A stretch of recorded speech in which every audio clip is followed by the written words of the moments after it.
আজকে বাজার থেকে অনেক বড় বড় বাটা মাছগুলি নিয়ে আসছে। আমার কাছে এই মাছগুলি দেখতে কিন্তু অনেক সুন্দর লাগে, খেতেও অনেক মজা।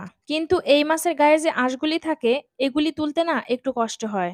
এই জন্য আমি আগেই সবগুলি মাছের আঁশগুলি ছাড়িয়ে নিয়েছি। আঁশগুলি ছাড়ানো হয়ে গেলে আমি আরেকবার সুন্দর করে ধুয়ে তারপর কেটে নেব।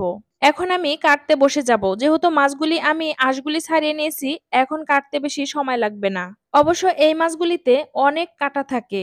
ছোট মানুষগুলা এই মাছ কিন্তু খেতে পারে না। সারামণিকে যখনই খাওয়াতে যায় তাকে একেবারে একটু একটু করে বেছে বেছে দিতে হয়। আর এখানে নদীর কিছু দেশি পুঁটি মাছ নিয়েছি আমি। একবারে এই মাছের সাথে ভাবলাম ভেজে নেই। তরতাজা বাটা মাছগুলি ভাবছি আজকেই কিছু রান্না করব। আমার কাছে বাটা মাছ ভুনাত অনেক ভালো লাগে। আর এইদিকে আমাদের আমিরা কি করতেছে দেখেন, শাক পাতা যখনই দেখে সে একটু হলেও খাবে। এদিকে আমি লালচে করে মাছগুলি ভেজে নিয়েছি।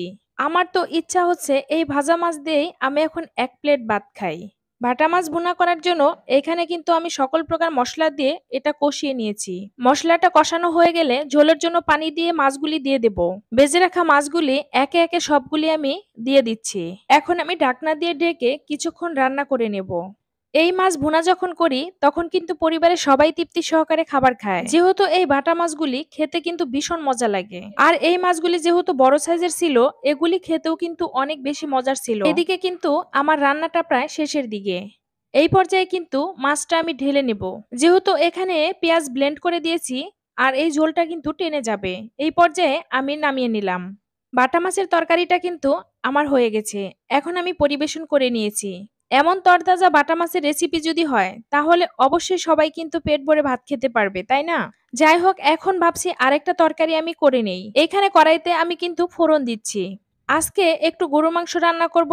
আর এটা কিন্তু ফোড়ন দিয়ে রান্না করব। ফোড়ন দিয়ে গরু মাংসটা রান্না করলে এটা খেতে কিন্তু ভীষণ মজার হয়। আর এই মাংসটা যখনই রান্না করবেন, এই মাংসটা কিন্তু একেবারে আঠা আঠা করে রান্না করতে হবে। এমন লোভনীয় গরু মাংস যদি হয় পাতে, তাহলে আর কথাই নেই। আর এই মাংসটা যখন রান্না করবেন তখন কিন্তু হাড় চর্বি নেওয়া যাবে না, শুধু সলিড মাংস দিয়েই এই রান্নাটা কমপ্লিট করতে হবে।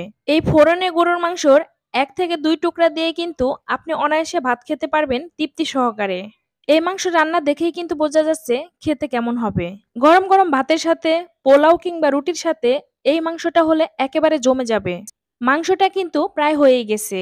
এখন আমি 2 থেকে 1 টুকরা তুলে খেয়ে দেখবো যে নুন মশলা সব ঠিক আছে কিনা। হ্যাঁ, মাংসের নুন মশলা সবকিছু ঠিক আছে। এখন আমি কিন্তু কড়াইটা নামিয়ে নিয়েছি। এই মাংসটা কিন্তু যে কোনো খাবারের সাথেই আপনি খেতে পারবেন। ভাত, পরোটা, রুটি কিংবা খিচুড়ি, পোলাও সবকিছুর সাথে ভীষণ মজা লাগবে খেতে। আমার ফোড়নে গরুর মাংস রান্নাটা কেমন হয়েছে অবশ্যই কমেন্ট করে জানাবেন। এখন ভাবছি গরম গরম এই অবস্থাতেই আমরা খেতে বসে যাব। আমার ভিডিওটি যদি ভালো লাগে অবশ্যই লাইক কমেন্ট শেয়ার করে পাশেই থাকবেন। আল্লাহ হাফেজ।